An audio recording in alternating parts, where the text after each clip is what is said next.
Al-Muslimun TV.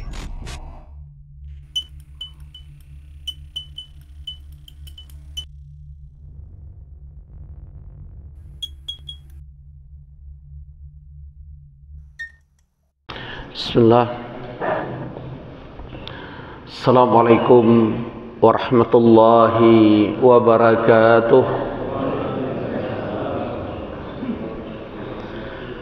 Innal hamdalillah nahmaduhu wa nasta'inu wa nastaghfiruh wa natubu ilaih wa na'udzu billahi min shururi anfusina wa sayyiati a'malina. May yahdihillahu fala mudilla lahu wa may yudlil fala hadiyalah. Asyhadu an la ilaha illallah wahdahu la syarika lah wa asyhadu anna Muhammadan abduhu wa rasuluh. Amma ba'd. Ma'asyiral muslimin wal muslimat, ikhwani wa ikhwati fid din, jamaah salat subuh Masjid Al-Muslimun rahimani wa rahimakumullah. Alhamdulillahilladzi bi ni'matihi tatimmus shalihat. Tsumma alhamdulillah ala kulli hal. Tsumma Allahumma inna nas'aluka ilman nafi'an wa rizqan thayyiban wa amalan mutaqabbala. Tsumma rabbi zidna ilma warzuqna fahma. Amin ya rabbal alamin. Dalam surat Al-Baqarah di ayat 120, dan kita juga sudah mempelajari tentang di antara keutamaan Al-Quran, mempelajari satu ayat, memahami satu ayat berdasarkan hadis Ibnu Majah dari Rasulullah SAW, itu lebih baik daripada kita sholat 100 rakaat.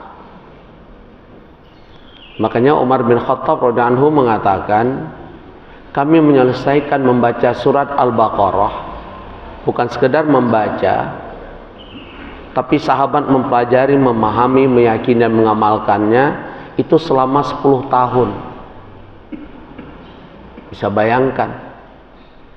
Sedangkan kita selalu targetnya memang hanya sekedar mengkhatamkan Al-Quran. Padahal Quran bukan sekedar dibaca, tapi Allah perintahkan kita selain membaca, kita tadabburi.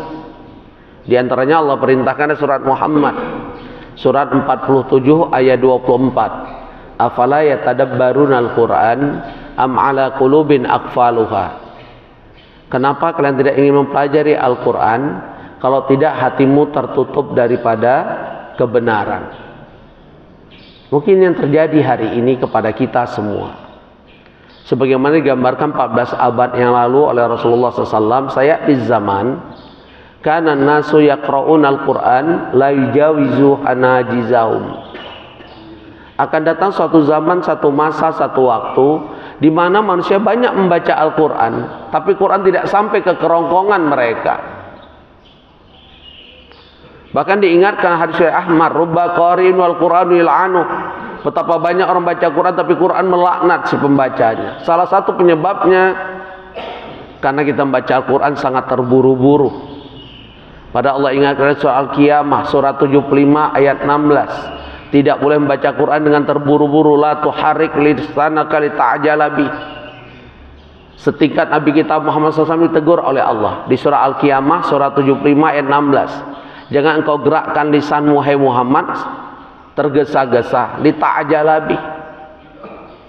Hanya niatnya khatam Quran segera, tapi apa yang dibaca tidak pernah dipahami di hayat. Maka mari kita lihat, banyak orang bertanya, kenapa Allah tidak menghancurkan Yahudi? Padahal kita sudah kunut nazilah. Kenapa Allah biarkan seolah-olah? Maka Allah sudah gambarkan. Di antaranya dalam surah Al-Baqarah di ayat 120.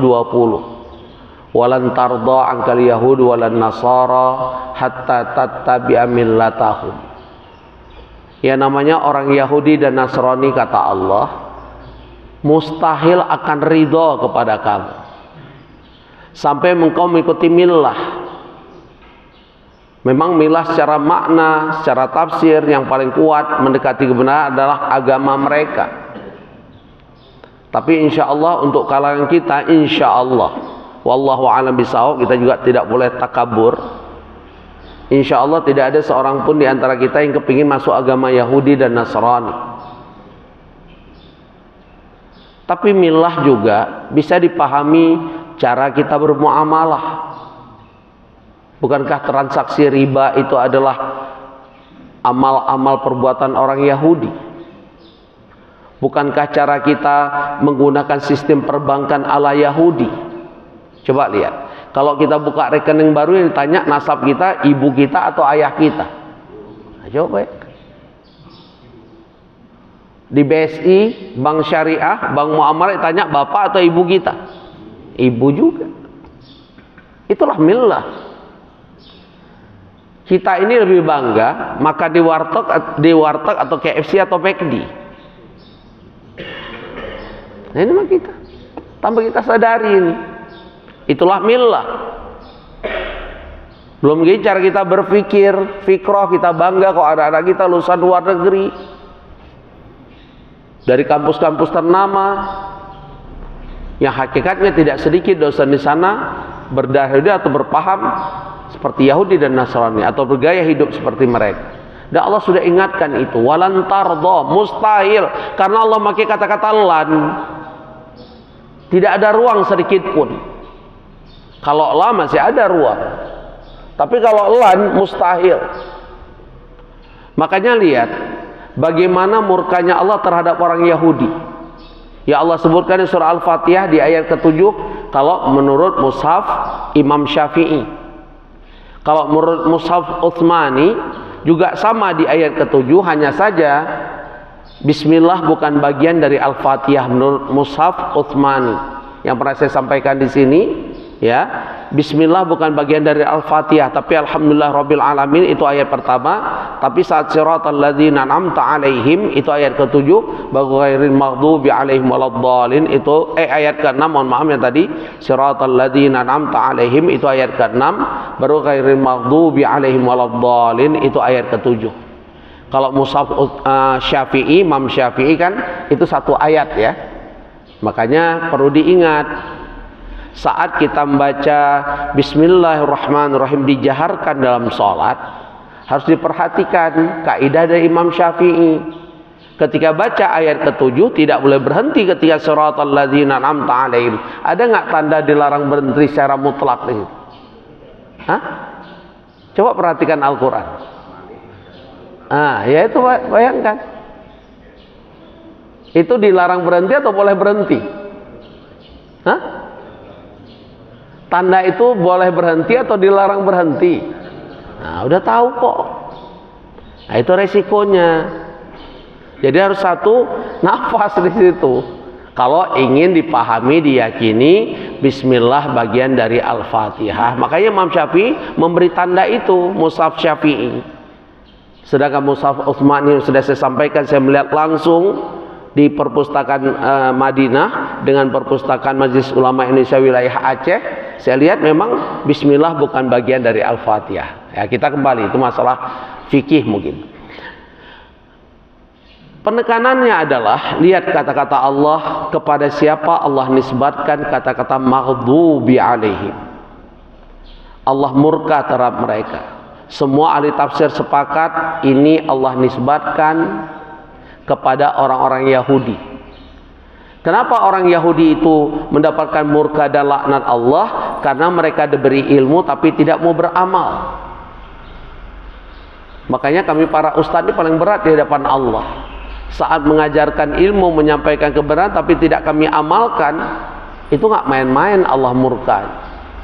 Maka Allah sebutkan di surat Shaf, surat 61 ayat 2 dan 3. Ya ayyuhalladzina amanu lima taquluna ma la taf'alun.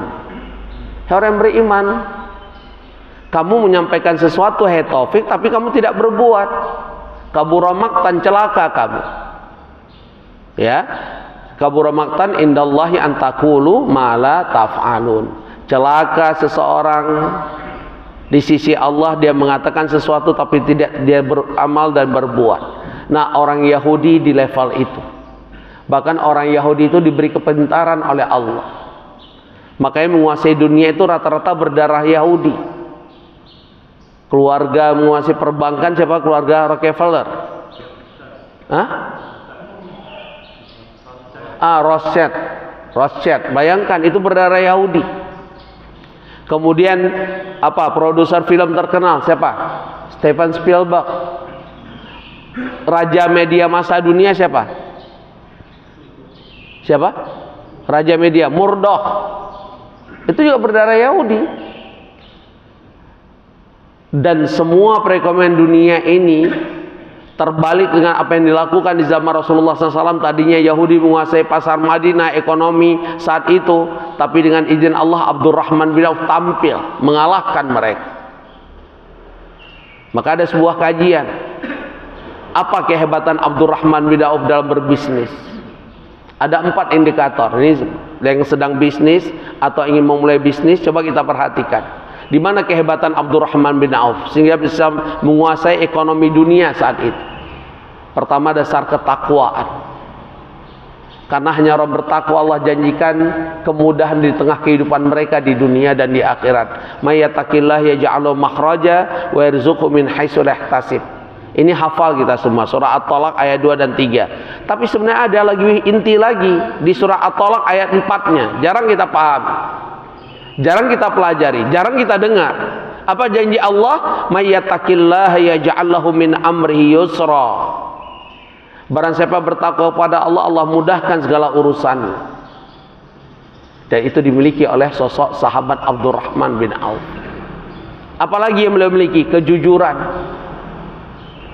Semua produsen, semua relasi bisnis sangat yakin dengan sosok Abdurrahman bin Auf. Personal guarantee, jadi trust. Dia itu dimiliki oleh Abdurrahman bin Auf. Kejujuran. Nah, hari ini sudah langka di tengah komunitas kaum muslim arti makna kejujuran. Ya, ada kita dengar kecurangan, penipuan. Makanya Allah turunkan surah Al-Mutaffifin, wailul lil mutaffifin. Tapi tidak sedikit pelakunya umat Islam. Berkhianat dengan jabatan, kekuasaan, banyak janji-janji palsu dan sebagainya. Saya ingatkan bapak-bapak, ibu-ibu, kadang kita menjelang tahun politik, jangan terlalu baperan mensikapi politik sampai bermusuhan, mencaci maki, sampai left group. Bahkan baru-baru ini kita mendengar ada sebuah kriminalitas karena dia dikeluarkan admin dari grup, akhirnya berantem, bunuh-bunuhan. Kenapa saya katakan? Yang namanya kehidupan dunia Allah sudah ingatkan soal Hadid ayat 20. I'lamu annamal hayatud dunya la'ibun. Yang namanya kehidupan dunia permainan. Kita gontok-gontokan, mereka bagi-bagi kue. 5 tahun lalu kita dukung si A, dia bermusuhan dengan si B, hari ini dia bersahabat. Itulah politik. Karena jargon dogma politik itu apa? Tidak ada yang abadi kecuali kepentingan. Dia rugi. Biasa aja. Memang perlu didukung yang namanya Anies Baswedan. Nah, itu kan masuk tuh. Ya, perlu didukung. karena kita disebut dengan akhafud dar. Dalam kaidah ushul fikih yang kita pilih ada yang paling sedikit madaratnya. Memang tidak ada yang sempurna. Tapi harus mengambil peran. Kalau kita gagal lagi, wallahu a'lam bishawab, apa yang akan terjadi dengan negeri ini? Ngeri sekali. Ya, makanya perlu kecerdasan, perlu akal sehat, perlu mata hati nurani realitas. Jangan terpesona oleh jargon-jargon yang hakikatnya meninabubukan kita, tapi ada misi di balik itu semua. Makanya perlu kecerdasan, minta pada Allah. Sampai saya katakan, saya umroh itu 17 Agustus kemarin, kita minta khususnya Allah beri kami pemimpin terbaik. Dan saya tidak menyebutkan nama, walaupun saya Dewan Pembina Anies for Presiden, nggak saya sebut nama Anies, karena saya belajar 5 tahun lalu. Sosok orang yang kita sebut hari ini beliau berbagi-bagi kekuasaan. Makanya minta yang terbaik pada Allah. Karena apa kata Allah? Dan surah Al-Baqarah di ayat 216, asa antakrahu syai'an wa huwa khairul lakum. Sesuatu yang kamu benci ternyata baik untukmu. Wa asa an tuhibbu syai'an wa huwa syarrul lakum. Sesuatu yang kau cintai ternyata buruk untukmu. Maka mintalah terbaik di sisi Allah. Karena Allah yang Maha Tahu yang terbaik. Hakikatnya demikian. Nah, Bapak Ibu rahimani rahimakumullah, jadi itulah murkanya Allah pada orang Yahudi. Semoga tidak terjadi pada kita. Punya ilmu, pengajian di Masjid Al-Muslim udah banyak sekali dalil, tapi tidak membuat kita beramal. Padahal sangat menentukan kita di hadapan Allah bukan status sosial kita, bukan keulamaan kita, ketokohan kita atau apapun, tapi sangat menentukan kita di hadapan Allah apa? Liyabluwakum ayyukum ahsanu amala. Surah Al-Mulk ayat 2. Siapa yang terbaik amal ibadahnya? Siapa yang paling tinggi ketokohannya, keulamaannya, popularitasnya, bukan itu parameter. Maka ilmu yang bermanfaat melahirkan amal. Ilmu yang berguna melahirkan amal. Melahirkan takarrub, mendekatkan diri pada Allah. Puncaknya melahirkan apa? Khasyatullah, rasa takut di hadapan Allah. Makanya orang yang paling takut di hadapan Allah, kata Allah di surat Fatir ayat 18, innama yakhsyallahu min ibadihil ulama. Manusia yang paling takut di sisi Allah para ulama.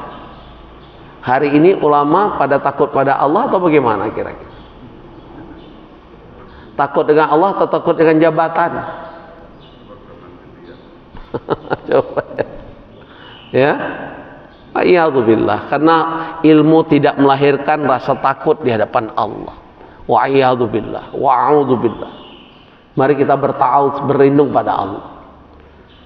Dan siapa pemilik dhal? Mereka orang-orang Nasrani.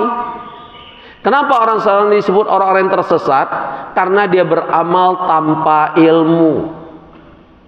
Dia beramal dengan istilah kumaha aing. Dan ini juga banyak di kalangan kita. Ditanya, kenapa beramal ini? Mana dalilnya? Dia balas, emang kalau saya beramal mana dalil larangannya? Jadi saat kita tanya mana dalil perintahnya, dia balik bertanya apa? Mana dalil larangannya? Kira-kira jawabannya apa? Kembali pada usul fikih yang disepakati para ulama, ijma ulama. Al aslu fil ibadah at-tahrim. Asal muasal ibadah itu sesuatu yang dilarang. Kecuali ada dalil yang memerintahkan. Berarti kalau ada pertanyaan, emang ada dalil yang melarang? Jawabannya apa? Emang asal muasal ibadah itu terlarang? Bisa dipahami ini. Ini kalau nggak paham kaidah ini rancu. Selalu bahasanya dikit-dikit dilarang. Kita beribadah dilarang. Emang ada dalil larangannya? Pasti begitu. Jawabannya apa? Emang asal muasal ibadah itu apa? Terlarang sampai ada dalil yang memerintahkannya. Makanya Allah ingatkan di surah Isra surat 17 ayat 36, wala taqfu ma laisa laka bi'ilm. Enggak boleh kita beramal tanpa ilmu. Karena ayat inilah apa kata Imam Syafi'i, bahkan Imam Bukhari dalam kitab Sahih Bukharinya mendudukkan pentingnya ilmu sebelum berucap dan beramal. Al ilmu qabla al qaul amal. Pentingnya berilmu sebelum berucap supaya ucapan nggak ngawur, nggak sesat menyesatkan. Kenapa pentingnya ilmu sebelum beramal? Supaya amal kita diterima oleh Allah. Karena orang-orang beramal tanpa ilmu, apa yang terjadi? Kata Allah dan surah Al-Kahfi surat 18 ayat 103 dan 104, orang beramal sehebat apapun amalnya, sebesar apapun amalnya, tapi tidak ada tuntunan, tidak ada dalilnya, ini termasuk orang-orang yang paling merugi nanti di hadapan Allah. Qul hal nunabbi'ukum bil ahsarina a'mala. Katakanlah ya Muhammad, maukah kami beritahu siapa orang paling rugi amal perbuatan dia di dunia? Siapa mereka? Kata Allah. Lihat surah Al-Kahfi ayat 104. Alladzina dhalla sa'im fil hayati dunya. Mereka yang sia-sia amal perbuatan dia di dunia. Wa hum yahsabuna annahum yuhsinuna sun'a. Sedangkan mereka beramal, beranggapan amalku kan baik. Apalagi cara dia beramal. Kenapa kamu beramal ini? Ustadz, orang ramai melakukannya. Masa orang ramai keliru sih Ustadz? Apa jawaban Allah? Lihat surat Al-An'am surat ke-6 ayat 116. Buka itu. Wa in tuti aktsara man fil ardi. Jika kamu ikuti kebanyakan orang di muka bumi ini, yudilluka an sabilillah, mereka menyesatkan kamu dari jalan Allah. Iya tabina ila dhanna, yang mereka ikuti hanya persangkaan. Apalagi kata Allah, wa inhum yahrusun, mereka hanya buat kebohongan. Kalau ditanya dalilnya dari mana? Dari kiai saya. Kiainya di mana? Kiai lagi. Pas kita ke kiai mana? Ujungnya kiai saya udah mati. Gimana kita tanya orang mati? Jadi tanya dalil kata kiai. Kita kejar kiainya, katanya dari kiainya. Dari kiainya mana lagi? Udah mati. Gimana kita mau nanya? Nah, inilah hari ini. Dan orang-orang beramal tanpa ilmu, kata Allah, itulah dhal, pemilik kesesatan. Dan itu kelompok Nasrani. Di mana kita? Allah sangat berharap kita di siratal ladzina an'amta alaihim. Kita di jalan yang Allah beri nikmat. Siapa mereka? Dia berilmu dan dia beramal. Saat dia beramal, dia berilmu. Itulah harusnya posisi kita kalau kita ingin mendapatkan nikmat dari Allah. Nah Bapak Ibu, sedikit saya muqaddimah tentang apa yang terjadi di Palestina. Qadarullah, saya 2 kali ke sana. Sekali lewat Jordan dan sekali lewat Mesir. Sebuah kebohongan besar seorang bernama Dr. Ar-Razi. Dia mengatakan dia ke Tel Aviv diperiksa 70 kali. Ini bohong besar. Dan sudah banyak emang kesesatan. Mengaku melihat ruh Rasulullah SAW datang ke majelis ilmunya. Diundang nggak ke sini? Pernah diundang nggak? Alhamdulillah, jangan diundang. Di kota wisata udah kita blacklist, Masjid Darussalam. Karena kacau memang. Nah ini kebohongan yang paling nyata. Dia mengatakan dia pernah ke Tel Aviv diperiksa 70 kali. Saya 2 kali ke Tel Aviv. Untuk apa? Bukan lihat si Zionis. Untuk mengunjungi Al-Haudu At-Tabari, Danau Tiberias. Danau yang dikatakan Rasulullah SAW simbol datangnya kiamat. Kalau danau ini mengering, maka kiamat akan datang. Kira-kira danau ini mengering atau airnya biasa aja? Keliru. Yang di YouTube tuh keliru Pak. Yang mengering tuh kan Danau Tiberias, yaitu laut mati yang mengering. Sama saya bantah YouTube, saya bantah para penceramah Isra Mi'raj, ada batu terbang, flying stone. Siapa yang udah pernah ke Aqsa? Mohon maaf, Pak Haji udah ke Aqsa Pak Haji? Belum ya? Siapa yang udah ke Aqsa? Ada nggak batu terbang? Nah, coba dibayangkan flying stone. Kenapa batu terbang? Karena Rasulullah SAW naik kendaraan buruk, batu ini terbang. Ayah wain. Yang ngomong ini bohong semua. Makanya datang. Ustadz, ada yang mengatakan Sifuri dari Mesir. Saya punya YouTube semua nih. Makanya kalau orang-orang ini, karena saya pernah kesana, bisa saya bantah. Ya, karena kita melihat kata Sifuri, orang Mesir yang bisa berbahasa Indonesia. Buat apa orang Indonesia ke Palestina? Ribuan kilo, berjam-jam. Saya ini dari rumah kalau bawa mobil cuma 6 jam sampai ke Palestina. Tapi kami nggak lakukan orang Mesir, termasuk Jordan, termasuk Saudi dan sebagainya. Kata Sifuri, karena bagi yang datang ke sana sama dengan menyakiti saudara kita Palestina. Coba yang udah datang, saya mau nanya, mereka tersakiti atau berterima kasih? Coba jawab.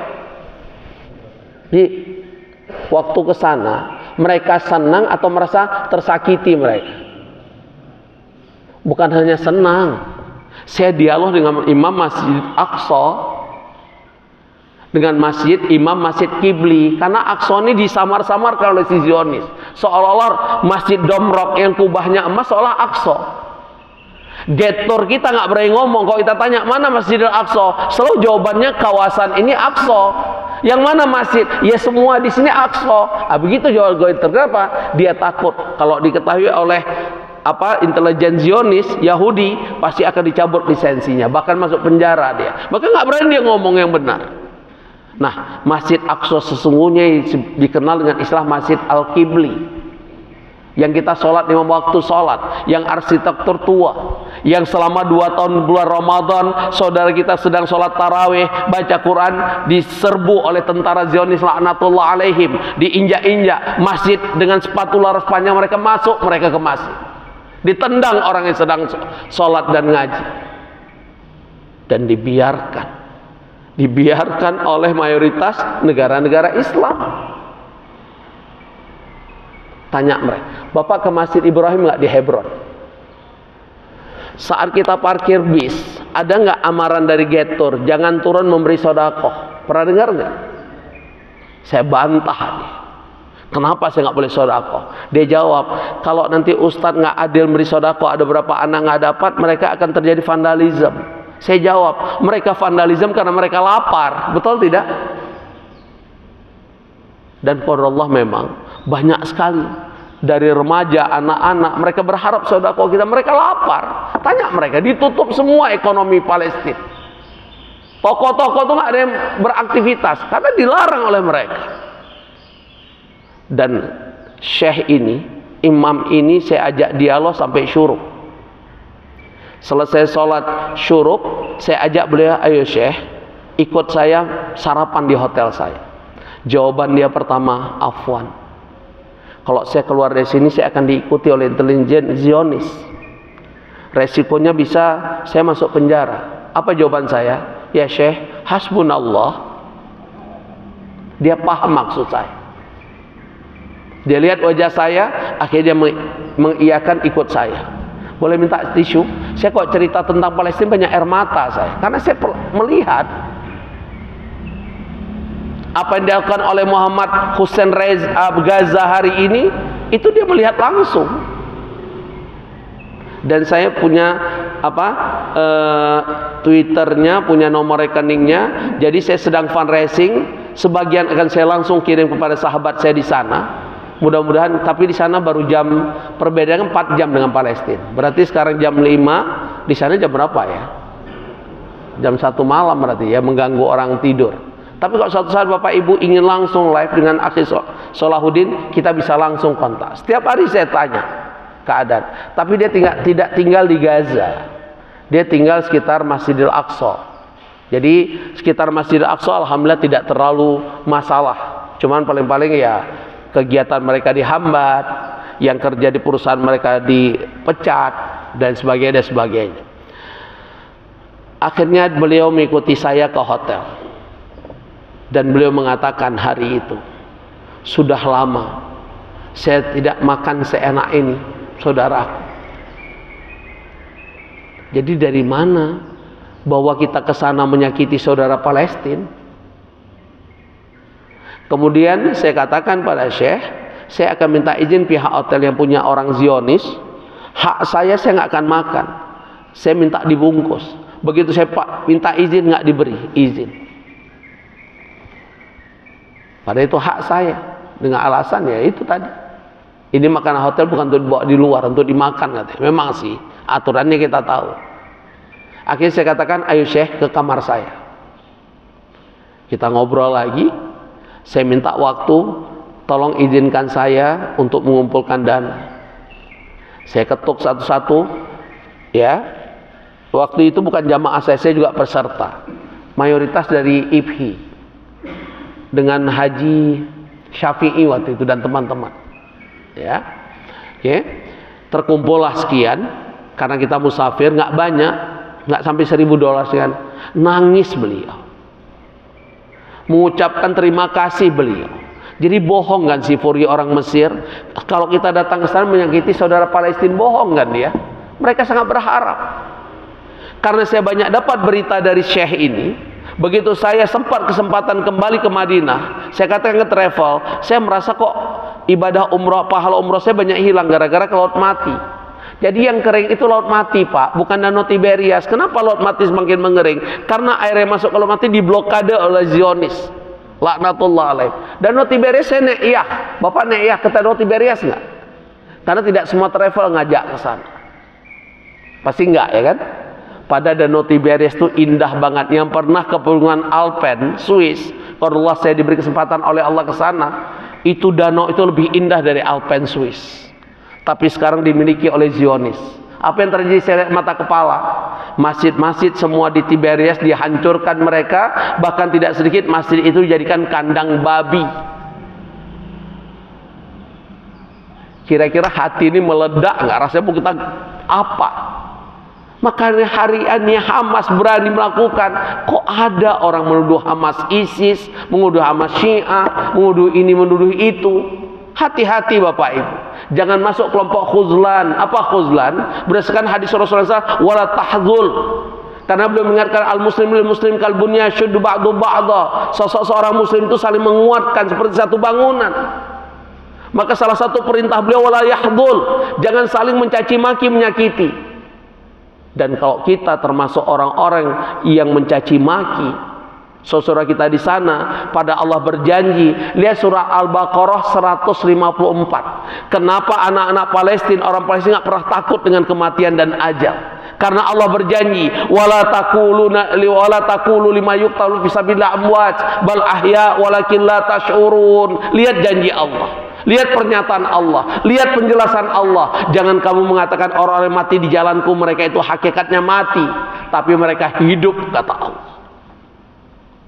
Makanya tertanam keyakinan mereka, iskariman aumut syahidan. Kalau kita kan jargon-jargon doang. Jangankan suruh ikut bantu Palestina, suruh berangkat aja, Ustaz nanti kalau kita ke sana kena rudal dong. Aduh kita mati di sana itu. Jadi boro-boro kita ikut angkat senjata, diajak ke sananya ngelesnya apa? Nanti mati di sana gimana Ustaz? Emang di al-muslimu nggak bisa mati apa? Nah, inilah kita hari ini. Nah, ikhwani wa ikhwati fiddin rahimakumullah. Jadi ini banyak sekali memang video-video antara pro dan kontra.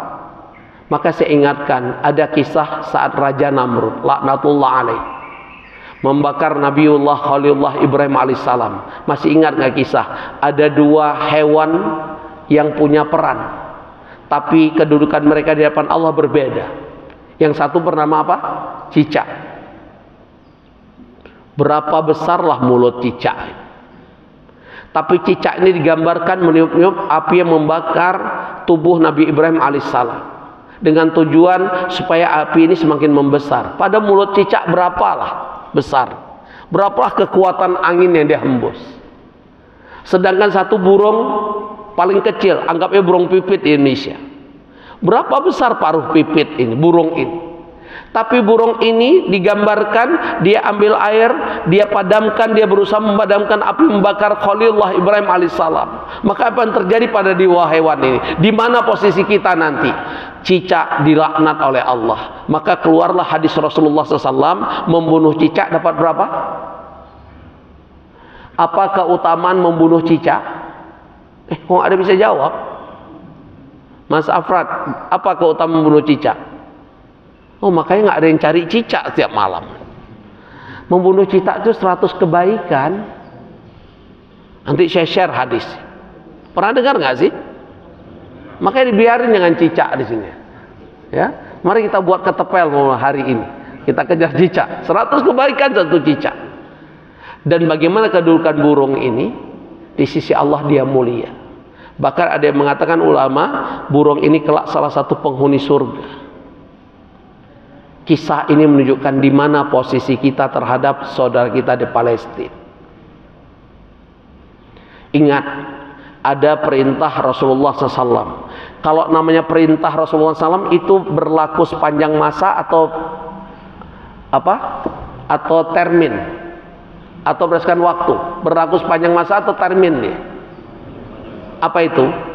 La tushaddur rihal illa ila salasati masajid. Yang anehnya si Furi ini mengucapkan hadis ini. Yang anehnya hadis ini selalu berseliweran di pintu 74 Masjid Nabawi. Tapi Saudi termasuk salah satu negara melarang rakyatnya ziarah ke Aqsa. Jordan bertetangga juga melarang. Mesir juga melarang. Maka saya bertanya kepada seorang syekh di Masjidil Haram selesai saya umrah dengan pakaian ihram, saya tanya, ya syekh, afwan, aina sa'adah mimman maka as-Saudiyah li-ikhwana fi Palestin. Bukan dia jawab langsung, dia tarik saya keras, dia bawa ke satu tempat. La tatahaddas hadzaki hadzal darar, kamu jangan ngomong ini ya akhi, saudaraku, ini bahaya. Kalau didengar oleh kerajaan atau tentara, kamu ditangkap, dipenjara kamu. Maka dengan mata berkaca-kaca dia menjawab hanya satu, kami memang tidak mendapatkan izin berkunjung ke sana. Maka orang-orang itu kok kita cerita kita pernah ke Aqsa, tidak sedikit pertama mereka menangis, Tidak sedikit mereka meminta kepada saya. Akhirnya dia mengatakan, karena saya bisa bahasa Arab fusha, seolah saya syekh. Ya syekh, boleh nggak saya cium kening Anda? Saya tanya, untuk apa? Al-Quds al-Barakah. Karena yang namanya negeri Palestina, negeri yang penuh barakah. Itulah yang Allah sampaikan, ya Allah janjikan surah Al-Isra ayat pertama. Subhanalladzi asra bi 'abdihi laila minal masjidil haram ilal masjidil aqsa alladzi barakna haulahu linuriyahu min ayatina innahu was-samiul basir. Yang namanya sekitar Masjidil Haram dan peristiwa Isra Mi'raj Masjidil Aqsa adalah tempat yang Allah berkahi. Dan kami tunjukkan ayat-ayat kami. Pak, pisang di sana dengan pisang Indonesia besar mana, Pak? Ukurannya. Tomat di sana dengan tomat Indonesia besar mana, Pak? Sana, kata beliau. Pada Indonesia negeri agraris kan? Insinyurnya banyak kan? IPB dibuat untuk melahirkan insinyur pertanian kan? Kok bisa besar-besar? Pada negara tandus, betul? Tadi janji Allah, alladzi barakna haulahu. Ku beri keberkahan di sekitarnya. Maka mereka menganggap orang-orang yang pernah ke Aqsa ada keberkahan. Boleh saya cium kening Anda? Karena Ramadan kemarin pas saya itikaf, saya sudah selalu setiap akhir Ramadan 2 tahun terakhir berdoa untuk Aqsa, berdoa untuk Palestina. Karena beliau tahu tentang informasi Palestina, khususnya Masjidil Aqsa didatangi oleh tentara Zionis dengan sepatu mereka yang dari mana mungkin menginjak-injak masjid kita. Bahkan tahun 2015 orang imam Masjidil Aqsa yang saya ceritakan tadi, dia mengatakan dengan alasan mencari kerajaan Sulaiman Temple, sudah digali itu dari tempat tembok ratapan mereka ke tembok ratapan enggak? Melihat orang meratap sama enggak dengan orang meratap di Ka'bah? Mirip enggak? Mirip, Pak, menurut saya. Sama-sama meratap. Pada perintah disuruh berdoa bukan di dinding Ka'bah, suruh berdoa di mana? Multazam kan?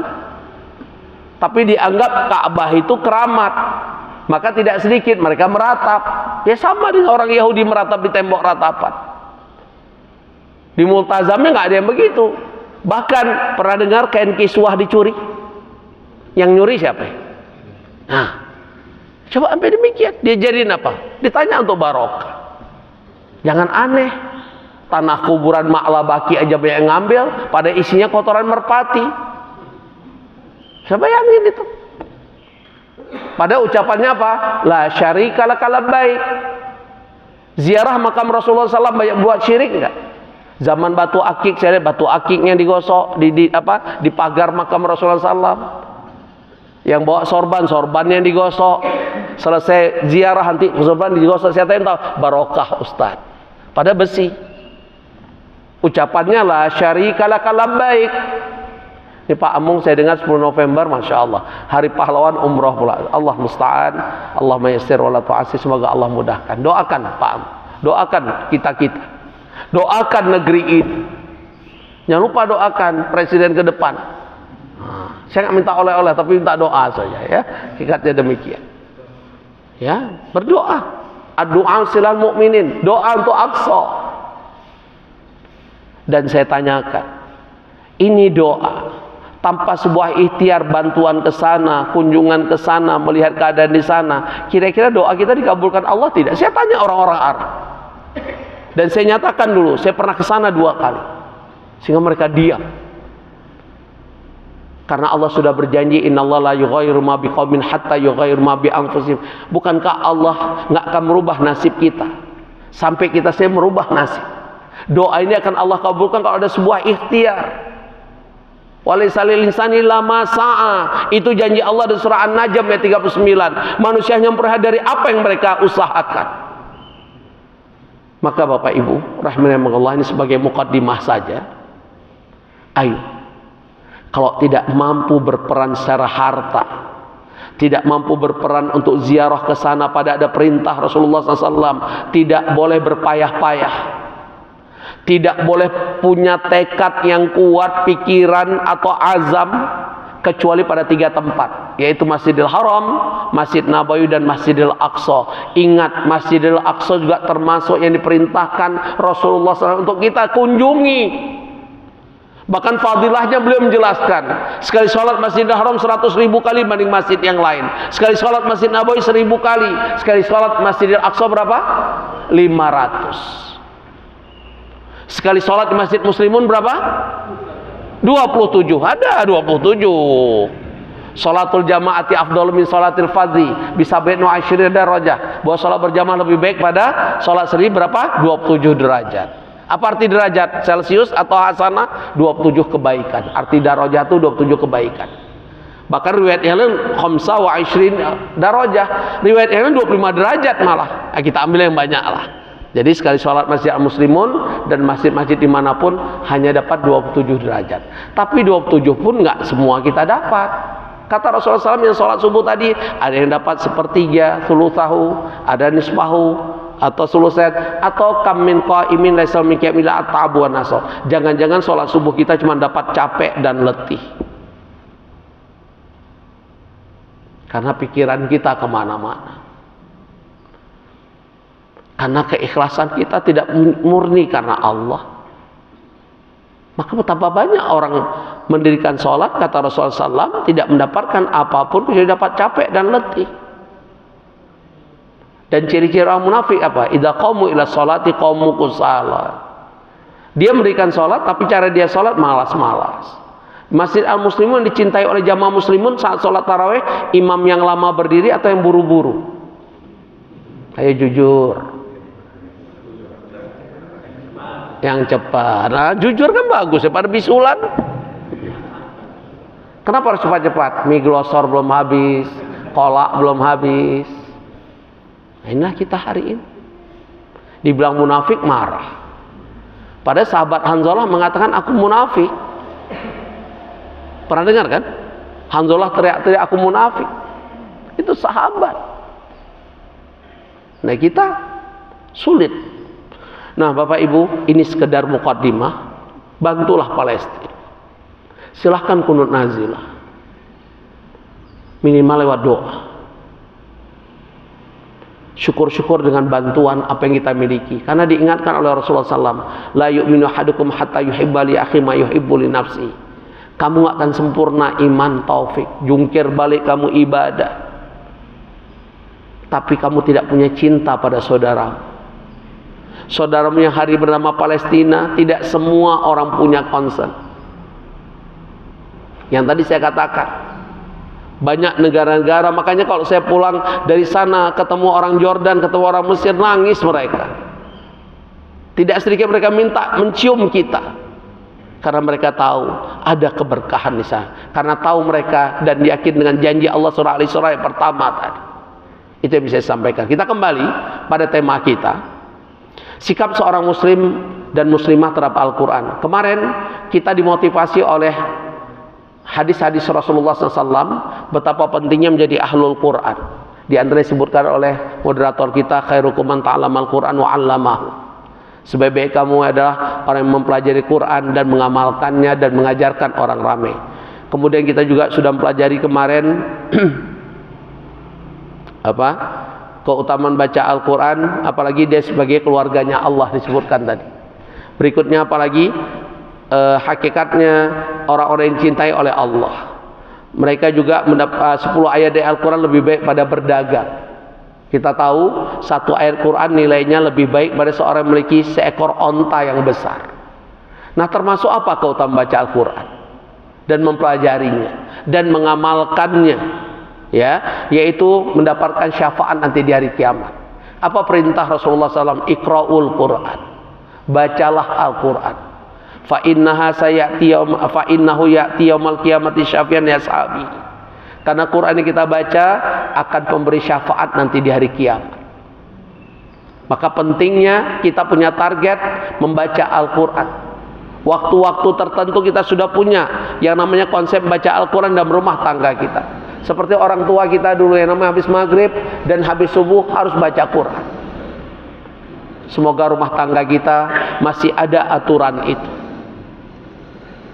Tidak boleh lepas. Zaman boleh berubah, aturan tidak boleh berubah. Adat istiadat kebiasaan yang baik tetap kita lestarikan. Salah satunya apa tadi? Orang tua kita mengajarkan habis maghrib dan habis subuh anak-anak diperintah baca Quran. Hari ini apakah itu masih berlaku di rumah tangga kita? Semoga saya bertanggung jawab dengan ucapan. Ayo. Ya, pentingnya Al-Quran yang kita baca. Apalagi ya, ternyata Quran memperoleh ketinggian derajat di surga. Jadi keluarga yang cinta Al-Quran dia mendapatkan ketinggian surga nanti. Sebagaimana sabda Rasulullah SAW, yuqalu li sahibil Quran, ikra'u wartaki warattil kama kunta turattal fid dunya, fa inna manzilatuka inda ajri ayati taqra'uha.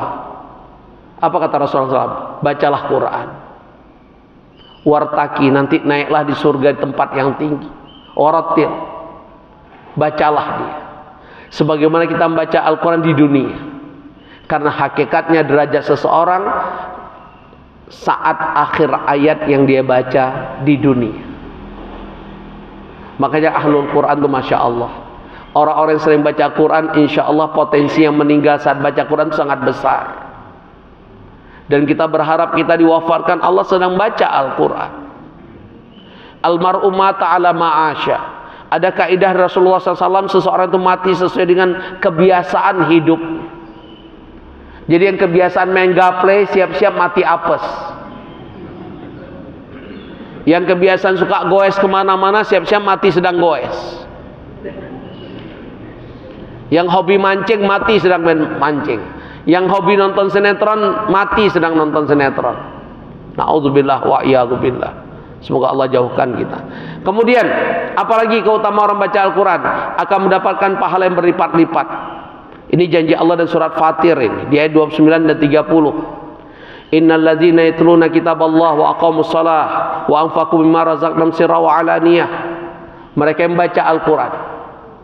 Yatlu ini bukan sekedar membaca tilawah, tapi dia juga ada keinginan mentadaburinya. Kemudian wa aqamus shalah, mendirikan salat, wa anfaqu mimma razaqnahum sirra wa alaniyah. Dia berinfak, baik sembunyi-sembunyi pun terang-terangan. Tarjuna tijarah lan tabur. Allahu akbar. Semua orang ini berharap dia berdagang dengan Allah, dia bertransaksi dengan Allah. Transaksi dengan Allah nggak mungkin bangkrut. Nggak ada istilah rugi bertransaksi berdagang dengan Allah. Apa bentuk perdagangan dengan Allah tadi? Rajin membaca Al-Quran, mendirikan sholat, menjaga sholat, dan dia menjadi ahli sedekah. Ini orang-orang yang tidak pernah rugi bertransaksi dengan Allah. Dan ini sebenarnya kata kunci kehidupan manusia sukses dunia akhirat. Dekat dengan Al-Quran, menjadi orang yang selalu menjaga sholat. Hafidhu ala sholati wa sholatil wusta wa qumu lillahi qanitin. Bukan hanya sekedar sholat wajib, dia juga menjadi sholat sunnah. Dia menjadi ahli tahajud. Wa minal laili fatahajjad bihi nafilatan lak asa yab'atsaka rabbuka maqaman mahmuda. Dia juga menjaga sholat sunnah rawatib. Kita tahu sholat sunnah rawatib yang dianjurkan ternyata 14 rakaat. Berdasarkan hadis riwayat Abu Daud, kalau kita mampu menjaga 14 rakaat sholat sunnah rawatib, kita akan dijauhkan dari azab neraka. Demikian juga dengan sholat duha. Dan sholat ada tuntunan dari Rasulullah SAW. Yang tidak ada tuntunan jangan dikerjakan. Contoh, kan ada istilah sholat Rabu Kasan. Pernah dengar nggak? Ada dalilnya nggak? Ada nggak dalil yang mengatakan hari Rabu terakhir bulan Safar adalah hari sial? Untuk menolak kesialan kita lakukan ritual ini. Ada nggak dalil? Coba. Sedangkan kaidah tadi apa? Boleh melakukan ibadah kalau ada perintah, betul. Kalau nggak ada perintah nggak boleh kita kerjakan, betul. Walaupun itu sholat. Sama dengan orang yang paling mudah lah. Pasti Bapak Ibu lebih setuju dengan perumpamaan saya. Ada orang ingin sholat subuh 4 rakaat. Pas ditanya, bro, sholat subuh itu perintahnya 2 rakaat. Jawaban dia, kumaha aing. Bukankah makin banyak rakaat, Ustadz makin banyak pahala? Kira-kira sholat subuhnya diterima atau ditolak? Nah, kalau itu kan setuju semua. Tapi kalau ada hal-hal yang tidak ada tuntunan kita ajarkan, kita sampaikan, reaksinya sangat keras. Sama Pernah baca nggak hadis? Satu paralel hadisnya, hadis Sahih Bukhari, bahwa Allah melaknat atau Rasulullah SAW melaknat orang-orang yang minum khamar. Minum khamar itu haram atau halal? Haram. Setuju ya? Ada yang angkat tangan halal? Dikit Ustadz, mana tahu ada. Nah, setuju ya? Di hadis yang sama ini, paralel, satu hadis, bahwa dilarang berzina. Zina itu halal atau haram? Haram. Apalagi di situ, laki-laki memakai sutra dilarang. Halal atau haram laki-laki pakai sutra? Di hadis itu juga dilarang yang namanya mendengar musik. Mendengar musik halal atau haram? Mulai goyang-goyang. Pada hadisnya paralel. Tahu paralel? Satu hadis, satu lafaz. Udah itulah kita. Yu'minu bi ba'din wa yakfuru bi ba'din. Sebagian diimani, sebagian diingkari. Nanti pakai dalil, ada ulama membolehkan kok Ustaz. Saya jawab ya. 4 imam mazhab mengharamkan musik. Imam Syafi'i, Imam Malik, Imam Hanafi, Imam bin Ambal. Terus yang senang musik pakai imam siapa? Imam S. Arifin. Tahu Imam S. Arifin? Nah, itu kan. Ya inilah kita. Sulit kan? Ya, sulit memang. Itulah keimanan. Makanya Allah bantah, kalau beramal hanya ikut-ikutan orang ramai, kamu telah buat kebohongan. Kamu telah berbuat sebuah kesesatan. Iya, tabi'ina ila dhanna, yang kamu ikuti cuma persangkaan. Masa orang ramai keliru sih? Masa orang ramai melakukan salah sih? Nah, inilah kita hari. Na'udzubillah. Lihat nanti surat 6 ayat 116 tentang bantahan Allah, beramal bukan karena melihat atau mengikuti orang ramai, tapi lihat dalil, lihat petunjuknya, lihat tuntunannya, lihat perintahnya, bukan sebaliknya. Kemudian apalagi kata Allah di ayat ini, surat Al-Fatir tadi ayat 30, ya tadi 29 30, ya. Sirra wa alaniyah yarjuna tijaran tabur yuwaffiyahum ujurahum wa yazidahum min fadlih. Allah akan sempurnakan ganjaran pahala untuk mereka. Makanya orang membaca Quran, orang yang menjaga sholat, orang yang ahli sedekah mulia sekali di hadapan Allah. Bahkan disebut tijarah lan tabur, perdagangan tidak pernah rugi di hadapan Allah Subhanahu wa taala. Kemudian kita lihat Rasulullah SAW bersabda, "Man qara'a harfan min kitabillah fa innahu bihi hasanah." Jadi membaca satu huruf dari Al-Qur'an dapat kebaikan. Fa wal hasanatu bi asyri amsaliyah. Satu kebaikan itu dilipat gandakan menjadi 10 kebaikan yang semisal dengannya. Wala aqulu alif lam min harfun, walakin alif harfun, lam harfun, mim harfun. Dan Rasulullah mengatakan, aku enggak mengatakan alif lam min satu huruf, tapi alifnya satu huruf, lamnya satu huruf, mimnya satu huruf. Berarti 3 huruf berapa? 30 kebaikan. Dalam Al-Quran itu berapa huruf sih? Ada yang hitung belum? Nah, karena saya belum hitung, saya nggak pernah ucap. Siapa yang udah pernah hitung hurufnya? Kalau ayat saya hafal, karena saya hitung 6.236 ayat. Kalau huruf perlu kita hitung nggak ya? Nah, tanya Mbah Google, entah benar entah enggak juga, karena belum hitung masalahnya. Ya, dan Rasulullah SAW bersabda, al-mahir bil Quran ma'asafrid kiramil bararah walladhi yaqra'ul Quran wa yatata'ta fihi wa huwa alaihi syaq lahu ajrani. Orang yang baca Quran dengan mahir lancar, seperti Bapak Ibu, saya senang sekali masjid ini ada halaqah Al-Quran. Tapi ingat, halaqah itu bukan dibagi tugas. Kelompok pertama juz pertama, kelompok kedua juz kedua. Nanti begitu udah selesai 1 juz, mari kita kumpul di juz 30. Berarti khatam Quran. Dari mana teorinya? Ya coba. Ya kelompok pertama juz pertama cuma khatam juz pertama, itu pun belum tentu semua khatam. Habis dia baca Quran dia ngopi, ngobrol, yang temannya baca terus. Di mana dia khatam Quran juz pertama? Ini padahal perintahnya apa? Ada yang baca Quran suruh dengar, suruh diam, bukan ngopi, bukan ngobrol. Nanti ngopinya udah khatam 1 juz baru ngopi baru. Ini enggak, udah selesai baca, aku kan udah selesai tugasku, udah jalan. Nah ini dari mana tuh khatam Quran? Ya ini yang terjadi, ini yang keliru. ya. Gara-gara saya luruskan ini satu rumah jenderal, yang pernah saya cerita atau belum di sini? Udah ya. Gara-gara ibu jenderal nanya, padahal saya ustadz favorit, setiap pekan saya ngajar. 15 tahun lalu amplop saya udah 750.000 amplop. Coba bayangkan, 15 tahun lalu, belum lagi beseknya. Nah, udah kan? Oh, jenderal. Udah. Apa yang terjadi? Beliau nanya, Ustadz, memang pengajiannya ramai karena ibu-ibu duafa dari Ciawi, dari Puncak beliau turunkan pakai mobil angkot sampai 20 angkot saya. Setiap pengajian begitu, gimana nggak ramai rumah? Dan dikasih transport bla bla bla. Pertanyaan beliau, Ustadz, kebiasaan saya dengan ibu-ibu ini, saya bagi tugas Ustadz. Kelompok pertama juz pertama, kelompok kedua juz. Nanti pas selesai masing-masing satu juz, nanti kami kumpulkan khatam Quran. Juz 30 kami baca bareng khatam. Ini khatam Quran nggak sih Ustaz? Di kepala saya ibu, ini khususnya ibu-ibu. Saya jawab benar, pasti saya di blacklist. Selamat tinggal. Amplop 750.000. Saya nggak jawab benar, Allah yang blacklist saya. Biiznillah, saya memilih jangan di blacklist oleh Allah. Bukan saya paling soleh, enggak. Setannya teng benar. Nggak usah lama, besoknya langsung di WA, maaf Ustadz, mulai pekan depan Ustadz nggak pengajar lagi di sini, karena sudah ada Ustadz lain. Ada kebahagiaan, ada kesedihan karena meluruskan kebenaran itu nggak mudah. Mengajak kepada kebaikan itu banyak musuh. Itulah perbedaan jadi orang baik dengan orang mengajak kebaikan, betul?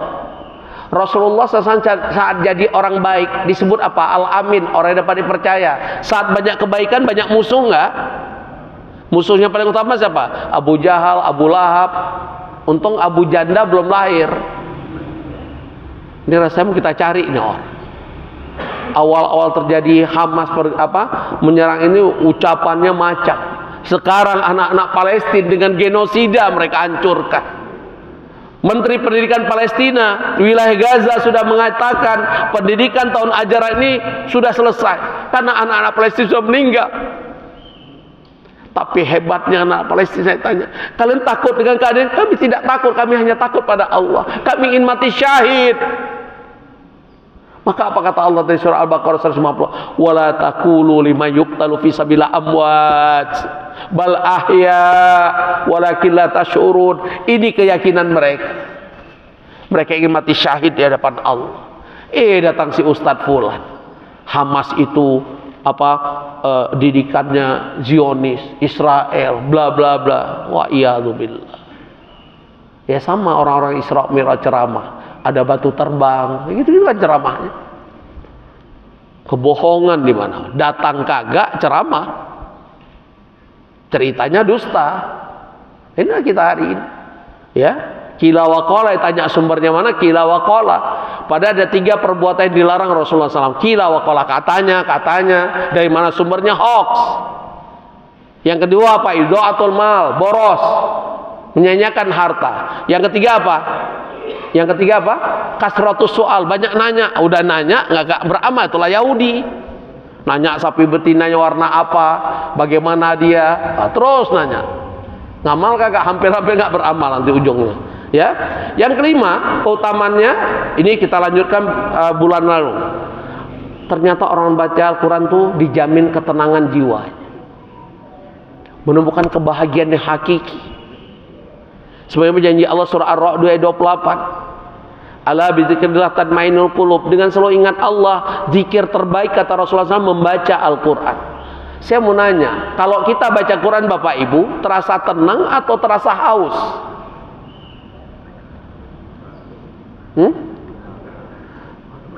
Tenang. Habis baca surat Yasin mendapatkan ketenangan atau tambah haus? Harusnya tenang. Bukan lihat besek kecepatannya meningkat. Nah ini dia. Jadi keliru. Ya, na'udzubillah min dzalik. Bukan dilarang baca surah Yasin, nanti keliru lagi pemahaman. Tapi mari maknai, nikmati surat Yasin, samudra Yasin. Masya Allah itu kalau dipahami. ya. Tapi kita hanya sekedar baca, nggak pernah memaknai. Pernah dengar ada pengajian menafsirkan surat Yasin? Pernah dengar nggak? Nggak pernah dengar kan? Nah, coba dirubah. Pengajian Yasin diganti dengan memahami surat Yasin. Itu lebih indah Mas Hafa. Coba buktikan aja. Itu akan lebih tersentuh. Ingat tadi kaidah Rasulullah SAW. Satu ayat dipelajari lebih baik pada sholat 1000 rakaat. Hadis riwayat Ibnu Majah. Sudah kita pelajari bulan lalu. Lanjut ya. Ini ada hadis Rasulullah SAW. Tidaklah suatu kaum berkumpul di salah satu rumah Allah Azza wa Jalla untuk membaca kitabullah Al-Quran dan mereka saling mempelajarinya, kecuali sakinah, ketenangan akan turun kepada mereka. Majlis mereka penuh dengan rahmat dan para mereka akan mengiringi majlis mereka, serta Allah akan menyebutkan mereka orang yang ada dalam majlis tersebut di hadapan para malaikat di sisi. Hadis riwayat Muslim. Maka bersyukurlah yang ikut halaqah di Masjid Al-Muslim. Yang belum ikut segera daftar. Yang belum bisa, tadi kata Rasulullah SAW, membaca Quran terbata-bata, dia dapat 2 pahala. Yang sudah lancar dia seperti malaikat yang mulia. Maka yang belum lancar, kelompok yang belum lancar, biar ada ustadz yang ngajarkan. Kami lancar, di Auli tidak lancar, betul? Yang hari ini lancar, di Auli tidak lancar, betul? Saya bisa lancar baca Quran saat digontor. Bukan ayah saya tentara nggak ngajar, tiap subuh dibelibas. Karena dulu nggak ada metode seperti Iqra, Qur'ani, Bayati dan sebagainya, nggak ada metode-metode itu. Dan dulu Quran orang tua kita yang tebal, bloknya, hurufnya rapat-rapat, ingat nggak itu? Saya yakin nggak semua bapak ibu kok saya uji dengan Quran itu bisa baca Quran dengan baik dan benar. Masih ingat nggak Quran dulu? Yang warna hitam, yang hurufnya nempel, Prof. Ingat nggak? Bisa baca nggak masih? Masih bisa? Ayo kita buktikan nanti. Saya uji. Surah Al-Baqarah, bukan surat Yasin. Yasin udah ngelotok tuh, ya. Al-Baqarah misalnya. Itu sulit sekali. Berikutnya, bacaan Al-Quran merupakan zinah, perhiasan bagi ahlul iman, orang-orang yang beriman. Dia ada perumpamaan orang mukmin yang rajin baca Quran seperti apa? Seperti utrujah, buah utrujah.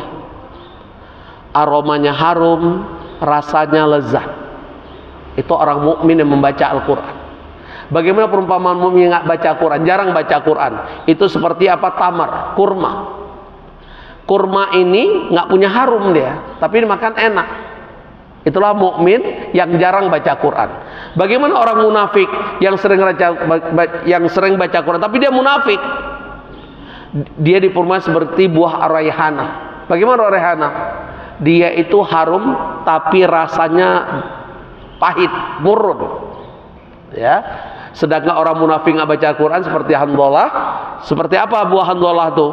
Dia baunya nggak ada, rasanya pahit. Itu sosok munafik yang baca Quran, yang nggak baca Quran sama sekali. Nah, sosok mukmin yang baca Quran seperti tadi, buah raihana, Allahu Akbar, harum dan rasanya lezat. Itulah sosok mukmin yang dekat dengan Al-Quranul Karim.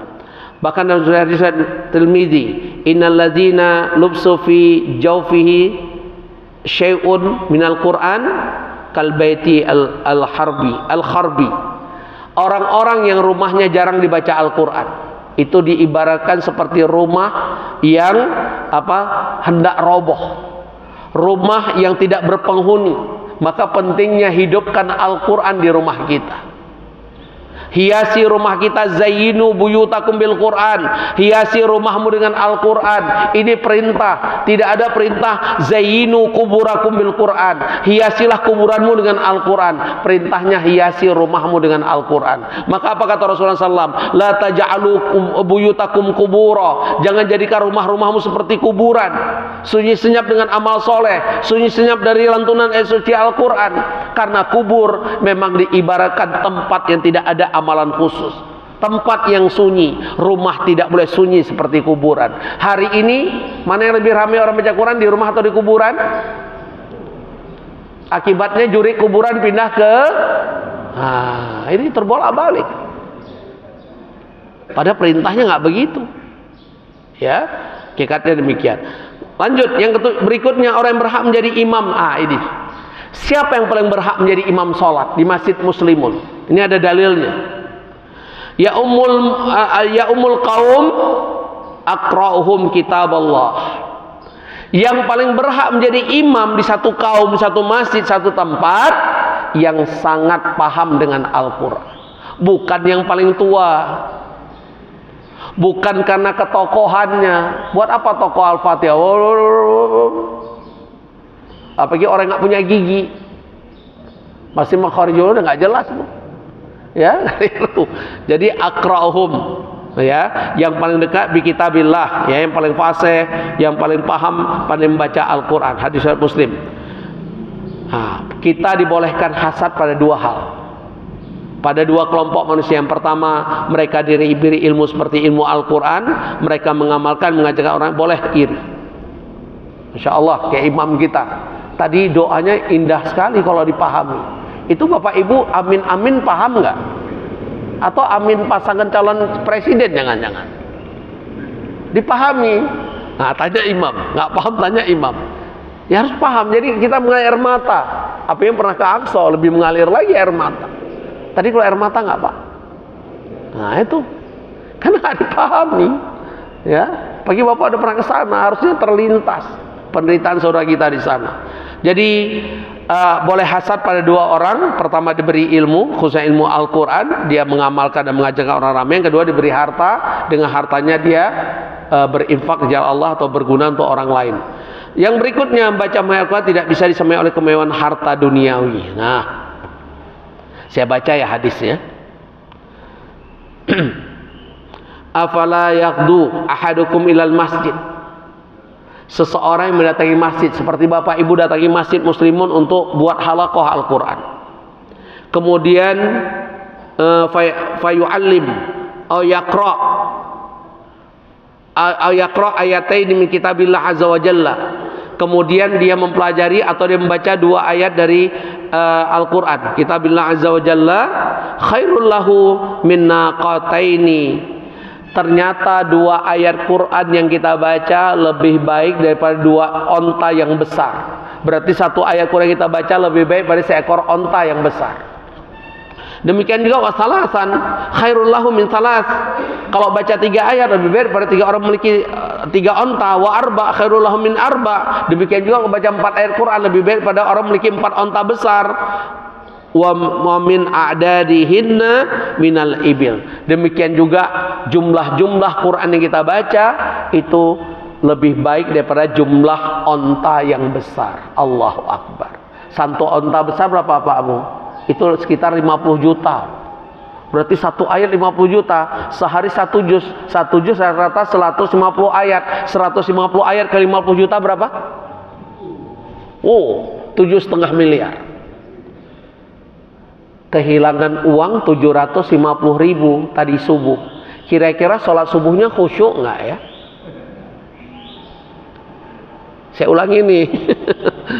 Kehilangan uang 750.000 hari ini. Kira-kira sholat zuhurnya khusyuk nggak nanti ya? Orang rumah ditanya satu persatu nggak? Kira-kira kucing lewat ditanya nggak kucingnya? Tapi kehilangan 7,5 miliar per hari nggak pernah risau. Lewat apa? Ayat Quran yang kita baca. Satu ayat mulai hari ini tanamkan keyakinan. Nilainya lebih baik daripada seorang memiliki onta yang besar. Dan itu hadis riwayat Muslim dari Uqbah bin Amir. Hadis sahih. Ya. Kemudian kita tahu sering dengar kedua orang tua akan dihiasi dengan mahkota pada hari kiamat, ya. Inilah di antara keutamaan membaca Quran. Saya selesaikan hari ini karena Pak Amu mengatakan, Ustaz ada 3 pertemuan. Itulah Al-Quran. Bahkan Al-Fatihah cuma 7 ayat. Ada buku nggak Samudra Al-Fatihah? Baca aja gempor kita, saking tebalnya itu buku. Jadiin bantal lumayan itu. Ya. Nah, kita selesaikan 8 sikap seorang muslim terhadap Al-Quran. Yang sudah kita pelajari, M pertama membaca. Sudah kita pahami tentang keutamaan pembaca Quran. M kedua mendengarkan. Karena perintah Allah surah Al-A'raf ayat 204. Fa idza quri'al Qur'anu fastami'u lahu wa ansitu la'allakum turhamun. Kalau ada yang baca Quran suruh dengar, suruh diam. Fungsi mendengarkan murattal Quran supaya kita tahu bagaimana cara baca Quran dengan baik dan benar. Dari ayat ini kita diperintahkan, kalau dalam halaqah satu baca Quran, yang lain dengar, nyimak, bukan ngobrol. Bukan sibuk buka HP, tugasku udah selesai, tinggal buka HP sekarang. Nggak begitu. Ya. Jadi dengar, diam. La'allakum turhamun, supaya kamu dapat rahmat.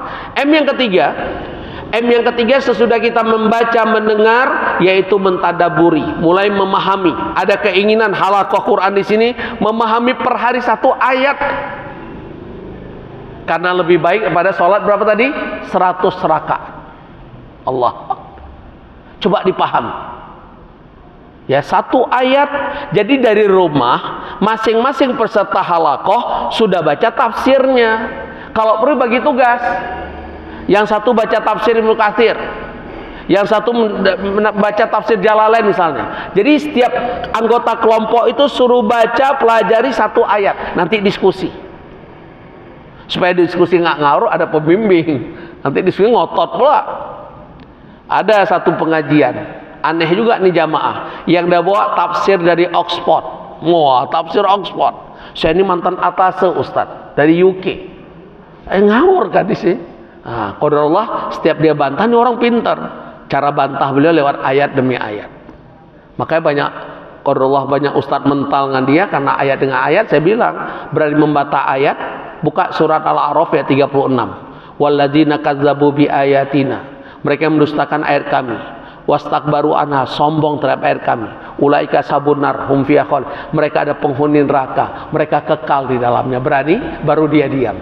Baru mulai besoknya nggak bawa tafsir Oxford. Nah, itu contohnya. Ya. Tapi kalau Allah sudah meninggal, Allah maghfirlahu warhamhu wa'afi wa'fu anhu. Ya, itu hakikatnya demikian. Nah, ini harus kita pahami. M yang berapa tadi? M yang ketiga, yaitu memahami, mentadaburi, menghayati. Ini perintah Allah. Surat apa tadi? Surat Muhammad, surat 47 ayat 24. M yang keempat, sesudah mentadaburi apa? Meyakini. Lihat surah Al-Jathiyah, surat 45 ayat 20. Hadza basairul linnas wa huda wa rahmah liqaumi yuqinun. Al-Qur'an sebagai basair, pelajaran, wa rahmah, wa huda wa rahmah, petunjuk dan rahmat bagi siapa, kata Allah? Liqaumi yuqinun, bagi mereka yang meyakini. Buka ya surah Al-Jathiyah, surat 45 ayat 20. Nah, sesudah meyakini apa yang perlu kita lakukan? Mengamalkannya. Quran bukan sekedar dibaca, dipahami, tapi bagaimana ada keinginan kita mengamalkannya. Maka apa perintah Allah surah At-Taubah ayat 105? Wa qul i'malu fasarallahu amalakum wa rasulul mu'minun. Tugas kamu beramal, amalkan ilmu yang sudah kamu dapat. Amalkan Al-Quran yang sudah kamu pelajari. Tugasku menilai bersama orang-orang beriman. Hakikatnya demikian. Tugas kita beramal. Nah, saat beramal, Allah dengan sifat Rahman Rahimnya mengingatkan kita dalam surah At-Taghabun ayat 16, fattaqullaha mastata'tum, bertakwa kepada Allah sesuai kemampuan. La yukallifullahu nafsan illa wus'aha, surah Al-Baqarah 280 yang kita hafal semua. Allah tidak membebani seorang sesuai kemampuan mereka. Sesudah mengamalkan, apalagi Ustadz? Yang keenam, M yang keenam, mendakwahkan. Oh, nggak ada air putih. Ya sudah. M yang keenam, mendakwahkan. Apa arti mendakwahkan? Yang kita ajak diri kita dan keluarga kita dulu. Dalam rangka apa? Mematuhi perintah Allah surah At-Tahrim ayat 6. Ya ayyuhalladzina amanu qu anfusakum wa ahlikum nara. Hai orang beriman, jagalah dirimu dan keluargamu dari api neraka. Jadi yang perlu kita dakwahkan keluarga. Saya nggak akan berani mengajak bapak ibu, ayo buat aturan di rumah tangga kita, maghrib dan subuh wajib ngaji. Nggak berani saya ngomong kok, saya nggak terapkan rumah tangga. Nanti celaka saya. Omdo kabura maktan. Ayo bapak ibu punya target setiap bulan khatam Quran. Ternyata saya cuma ngajak bapak ibu saya omdo saya di mata Allah. Na'udzubillah wa a'udzubillah. Makanya punya target. Ya, hakikatnya demikian. Kita lanjut. M yang keberapa? Sesudah M yang ke-6 mendakwakan. M yang ke-7 apa artinya? Mensyiarkan. Mensyiarkan. Beda mendakwahkan itu internal. Kalau mensyiarkan sudah eksternal seperti ini. Jadi nggak boleh kita mensyiarkan dulu. Kita belum mendakwahkan diri kita dan keluarga kita. Kita belum mengamalkan ilmu yang sudah kita dapat. Seperti rajin baca Quran dan sebagainya. Nggak boleh kita mensyiarkan, bahaya sekali. Maka kami para ustadz termasuk golongan pertama masuk neraka. Karena kami mensyiarkan, kami tidak berbuat. Na'udzubillah wa'udzubillah. Dan M yang ke-8, mau tidak mau kita harus mengakui tulisan Profesor Quresyab di hal ini. Kalau di jilbab udah capek saya nanya. Ya, di hal ini ada yang tepat. Pernah baca nggak buku beliau Membumikan Al-Quran? Karena memang M yang ke-8 kita berharap Quran yang Allah turunkan itu bisa menjadi sendi-sendi kehidupan kita dan menjadi rahmatan lil alamin. Itu namanya membumikan Al-Quran. Coba cari pemimpin berdasarkan Al-Quran, ada. Bagaimana menjadi DKM yang diridhai Allah dalam Al-Quran, ada. Itu artinya membumikan Al-Quran, seperti surah At-Taubah 18. Innama ya'muru masajidallah man amana billahi wal yawmil akhir. Jadi yang namanya DKM itu wajib sholat 5 waktunya di masjid, khususnya Masjid Al-Muslimun. Kalau ada DKM di absen gak pernah sholat, jangan jadi DKM, gak pantas. Karena bukan innama ya'muru. Kan itu contoh membumikan Al-Quran. Ya, tim dakwah juga mencari ustadz yang sumbernya qala Allah qala Rasul, bukan dongeng, bukan cerita, apalagi cerita yang aneh-aneh. Ada nih sebuah kajian qala Allah, saya safar. Kata ustadznya, ada seorang ulama bermimpi ketemu Rasulullah SAW dalam mimpinya, dan mimpinya diperintahkan mengadakan maulid. Ayah wah ini ustadz. Karena Fatimah, Abu Bakar, pernah dengar nggak Abu Bakar bermimpi ketemu Rasulullah SAW? Pernah dengar nggak? Umar pernah bermimpi nggak ketemu Rasulullah SAW? Hei Umar, nanti khalifah kedua kamu. Pernah nggak Umar ngomong gitu? Pada mereka ketemu Rasulullah SAW. Fatimah pernah bercerita nggak? Sepeninggalan beliau aku mimpi ketemu Rasulullah, ayahandaku, dan beliau memerintahkan ini. Pernah dengar nggak Fatimah ngomong gitu? Hari ini seorang ustadz, saya mimpi ketemu Rasulullah SAW. Saat ditanya bagaimana ustadz bentuknya, oh serba putih, rambutnya putih, jenggotnya putih. Ustadz ayah wahai. Karena dari Sahih Bukhari, uban Rasulullah SAW, uban beliau hanya berapa helai. Bukan putih semua. Itulah ustadz ayah wahai saya bilang tadi. Selalu gambarnya mimpi itu serba putih. Padahal Rasulullah SAW punya uban berapa? Hanya beberapa helai saja. Bukan banyak. Berarti yang banyak ya bukan kayak Rasulullah SAW. Berarti hakikat demikian. Hanya ini yang saya sampaikan pas waktu syuruk udah lewat dikit. Ini jam 6:10. Ada pertanyaan? Khususnya tentang Palestina. Saya berharap tahun depan semua jamaah muslimin ke Palestina. Silakan. Silakan Pak.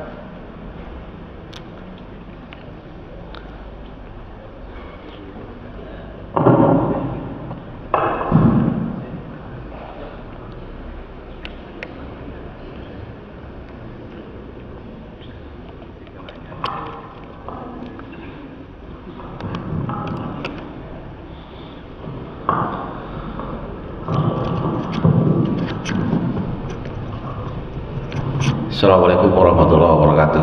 Assalamualaikum.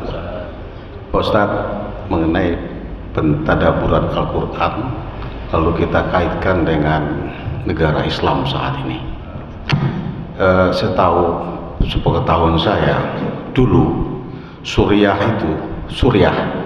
itu ditakutkan oleh seluruh dunia akan militernya Ustadz, tapi dihancurkan oleh Yahudi karena ISIS. Satu hal. Dan yang kedua, Iran itu negara yang punya nuklir di dunia, dan kita tahu dia Islam, tapi dihancurkan oleh isu bahwa dia adalah Syiah. Ini semua adalah media punya pekerjaan. Padahal dua negara ini bagus Pak Ustadz membela Islam, dan akan terjadi di Indonesia kalau kita tidak waspada. Ini akan terjadi, umat Islam akan pecah. Ini saya minta komentar dari Pak Ustadz, apakah memang benar seperti itu? Karena Iran ditakutin Amerika karena nuklirnya, tapi kita umat Islam di seluruh dunia mengatakan Iran itu jangan diikuti karena mereka Syiah. Tolong kasih komentar Pak Ustadz. Yang pertama. Yang kedua Pak Ustadz, saya tadi mendengar Pak Ustadz sudah mulai mensupport calon presiden kita. Mudah-mudahan semua ulama-ulama kita, kiai kita, ustadz yang akan memberikan ceramah seperti Pak Ustadz Taufik nyuarakan. Supportlah Pak Anies. Makasih. Assalamualaikum warahmatullahi wabarakatuh. Lebih parah ya, salam. Allah musta'an, la haula wala quwata illa billah. Saya jawabnya nomor 2. Itu yang menarik. Tidak semua ulama loh Pak, karena memang penyakit yang sangat dikhawatirkan oleh Rasulullah SAW terhadap umat beliau di akhir zaman, penyakit wahan, cinta dunia. Bahkan ada YouTube dari Abdul Somad. Siapa mantan KPK kita dulu? Samad. Itu mengundang dari pihak ormas Islam tertentu. Dia menyebut tentang sosok nama Gus M. Itu dengan masifnya mengajak orang-orang pesantren malah berpilih bukan yang seperti Bapak sebutkan, dan didukung dana yang hebat. Ya. Dan ini bukan hoax, karena dia mengatakan saya informasi ring 1, memang dia kelompok itu tadi. Jadi kita bertarung hari ini Pak dengan penyakit wahad, cinta dunia, dan itu bisa terjangkiti oleh level manapun, mau ulama sekalipun, mau profesor sekalipun. Maka berinulai penyakit wahad, hubud dunia, cinta dunia, wa karahiyatul maut, dan takut akan mati. Saya hanya mengatakan tidak semua ulama berani menyuarakan kebenaran dan bagaimana kriteria pemimpin Islam, karena risikonya bisa macam-macam Pak. Yang kedua, saya mau bertanya dulu nih sebelum saya jawab. Bapak udah pernah ke Iran belum? Belum. Kalau Bapak ingin tahu ke Iran, saya juga belum pernah ke Iran, tapi Pak Diani, mantan wali kota kita, pernah ke Iran. Atau tanya Ustadz Muhyiddin. Iran itu memang dikuasai Syiah Pak. Makanya waktu terjadi peristiwa 2015, saya saksi hidup peristiwa Mina yang memakan korban sampai ratusan orang. Itu karena perbuatan jamaahnya mereka. Iran melempar bom molotov. Yang ngomong ini adalah orang yang selamat dari KBIH Bandung saat itu. Saya qadarullah sebenarnya kok bukan karena Allah artinya memberi saya kesempatan umur, karena memang rezeki saya belum habis. Kan kita hidup ini karena rezeki belum habis. Saya ingin tanazul dengan kelompok ini. Apa tanazul? Keluar dari kelompok besar, karena tanggal 8 Zulhijjah hari Tarwiyah kami ingin ke Mina, mabitnya di Mina bukan di Arafah. Kan sunnahnya demikian Pak. Tapi kalau pemimpinnya mengatakan maaf Ustadz, karena saya bawa rombongan juga. Maaf kami udah penuh Ustadz. Nah, qadarullah, ya ingin saya daftar dengan teman-teman rombongan saya. Inilah yang Allah uji musibah. Dan Allah sayang mereka mati dalam keadaan ihram. Tapi yang terjadi kekacauan karena ada satu bom molotov dilempar oleh negara ini, jamaah negara ini, terjadilah chaos ya, kekacauan saat itu. Ya, hakikatnya demikian. Nah, kalau ingin tahu lagi apakah Iran itu berpaham Syiah atau tidak, tadi nanya Pak Diani aja. Beliau pernah diajak oleh Pak Muhyiddin saat itu. Ya, kalau saya bertemu orang-orang Iran, mereka berpaham Syiah, tapi tidak semua ya Pak. Ada yang Sunni memang, ada yang Sunni. Nah, makanya Ayatullah Khomeini itu sangat dianggap suci. Ya, dianggap orang yang sangat maksum seolah dalam pandangan kelompok itu. Wallahu a'lam bishawab. Tapi yang kita kagumi seperti Bapak sampaikan tadi, Suriah dan Iran ini banyak penghafal Quran. Bukan hanya mereka Pak, Palestina juga banyak penghafal Quran. Tapi yang muda-muda di Palestina dilarang datang ke Aqsa, benar nggak? Apa yang terjadi karena larangan ini? Anak-anak remaja ini memang dijauhkan dengan agama. Sepanjang saya jalan menuju Aqsa, rumah-rumah orang Palestina, nggak sedikit remaja tuh main game, nonton TV, ada yang main bola. Karena memang mereka secara masif, secara sistemik akan dijauhkan dengan nilai-nilai keislaman. Makanya mereka dilarang untuk sholat di Masjidil Aqsa. Ada aturan yang boleh sholat di atas usia 40 tahun ke atas, sampai dibuat aturan. Ke Masjid Ibrahim enggak? Itu lebih sedih lagi Pak, karena Masjid Ibrahim itu di Hebron bersebelahan dengan sinagog, tempat ibadahnya Yahudi. Dengan alasan ini, turis-turis bule-bule yang pakai tank top, yang pakai sepatu, menginjak-injak Masjid Ibrahim.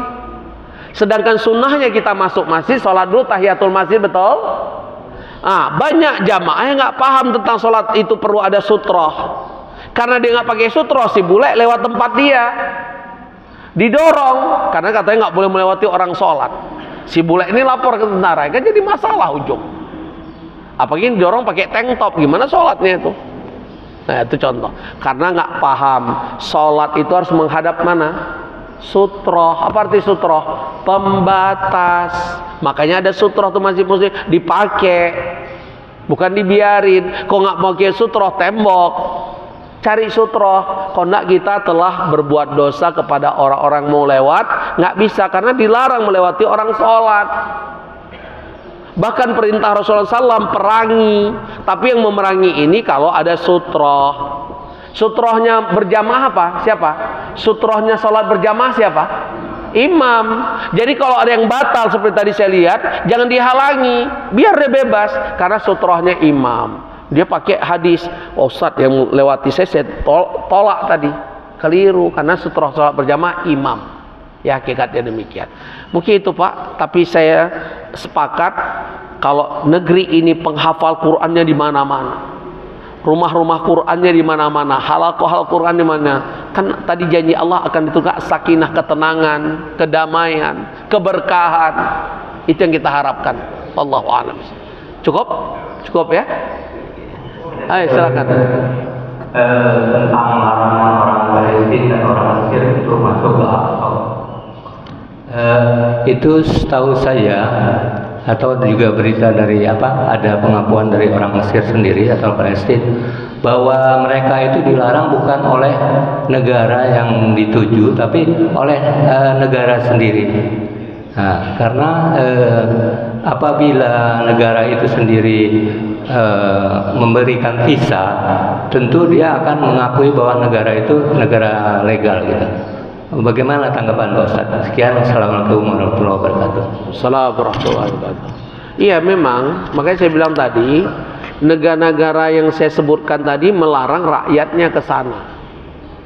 Kalau tujuannya katanya sama dengan kita melegalkan, mengakui tentang negara itu, berarti hadis ini tadi saya katakan, ada perintah Rasulullah mengunjungi Masjidil Aqsa kan tadi. Berarti dengan ada larangan ini seolah hadis ini udah nggak berlaku lagi, kan nggak demikian harus. Terus kalau semua umat Islam nggak pernah ke sana, percis kayak jawaban seorang imam sholat subuh, saya lupa namanya karena 2015, tapi foto beliau masih ada dengan saya dan beliau sudah meninggal. Saya tanya pas kedua, beliau sudah wafat. Udah? Beliau mengatakan, kalau kami dibiarkan, siapa yang membantu kami? Kami nggak punya senjata. Tanya beliau-beliau ini, masuk ke Aqsa lewat pos-posnya tentara Zionis, betul? Mereka senjata lengkap, betul? Tapi saat ketemu dengan polisi Palestina pakai apa? Senjata atau pentungan? Lihat nggak? Mereka cuma pakai pentungan. Terus pentungan lawan AK-47 kira-kira mana? Kan bahasa kita bambu runcing. Kan bambu runcing itu menang bukan sekedar Belanda pakai senjata, kita bambu runcing kan nggak ada strateginya, betul tidak kan? Nggak berhadapan-hadapan gitu. Nah, ini benar yang seperti Bapak sampaikan, mereka mengklaim kalau membolehkan rakyatnya ke sana sama dengan mengklaim negara itu benar adanya. Nah, sekarang kalau semua pemahamannya sama, siapa yang bantu Palestina? Coba jawab. Terus kok dikatakan kita ke sana menyakiti rakyat Palestina, siapa bilang? Siapa bilang mereka tersakiti? Mereka bersyukur, malah nangis. Imam tuh nangis, bersyukur dia. Sebenarnya orang-orang Arab yang dilarang oleh negara mereka, mereka juga nangis, tapi kami nggak bisa berbuat apapun. Nah, Indonesia tidak punya hubungan bilateral dengan negara itu. Makanya visa kita dapat bukan sudah dibuat visa di tanah air. Visa kita itu keluar on the board saat perjalanan ke sana. Bisa jadi dalam perjalanan itu ada yang boleh masuk, ada yang tidak. Tergantung rezeki. Zaman Bapak ada yang dilarang nggak? Atau semua masuk? Alhamdulillah. Ada yang dilarang. Tanya Pak Haji Heri itu, Pak Amu. Ada yang nggak dapat. Tanya Pak Burhan. Berapa kali beliau nggak lolos? Bismillah dengan saya beliau lolos. Itu contoh. Jadi tergantung rezeki dari Allah. Karena mereka keluarin visa on the board. Apa artinya? Dalam perjalanan baru keluar visa. Bukan kita urus sejak Indonesia, enggak. Beda dengan negara lain. Kayak Schengen ke Eropa kan ada perwakilannya di daerah mana, Casablanca, kita ke sana ngurus, wawancara. Kalau ini enggak, benar-benar murni rezeki Allah, karunia Allah. Apa kita bisa masuk atau tidak, itu visa keluar dalam perjalanan. Dan mereka cop visa kita bukan di paspor, hanya sebuah kertas kecil, betul? Karena kalau dicop di paspor, kita nggak boleh balik ke Indonesia, kita nggak bisa lagi ke Saudi Arabia, kita nggak boleh ke mana, Malaysia dan sebagainya. Nah, makanya mereka tahu itu, maka mereka nggak cap di atas paspor kita, tapi cuma kertas kecil. Tapi data kita sudah ada ke mereka. Dan tanya bapak-bapak ini, seperti terhina nggak kita di depan imigrasi mereka?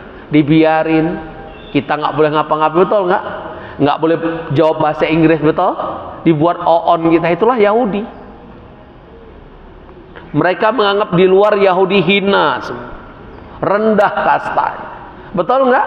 Dan saya kodolog pernah keliling berapa negara di dunia saya kelilingi, satu-satunya imigrasi paling ketat, paling on kita dibuat, itulah imigrasi mereka, betul? Bahasa Inggris nggak boleh jawab, ditanya bahasa Inggris diem aja, begitu jawab jadi masalah. Na'udzubillah, itulah mereka.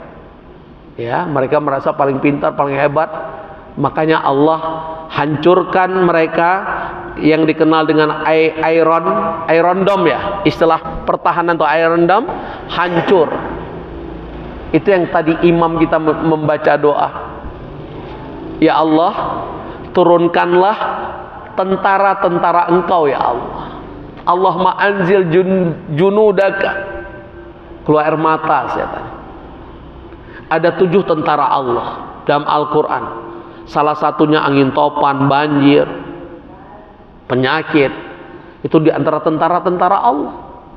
Kalau malaikat kita nggak bisa melihat, tapi bisa kita lihat dengan saat mata tentara Allah tadi, berbentuk bencana dan musibah. Terjadi nggak Tel Aviv?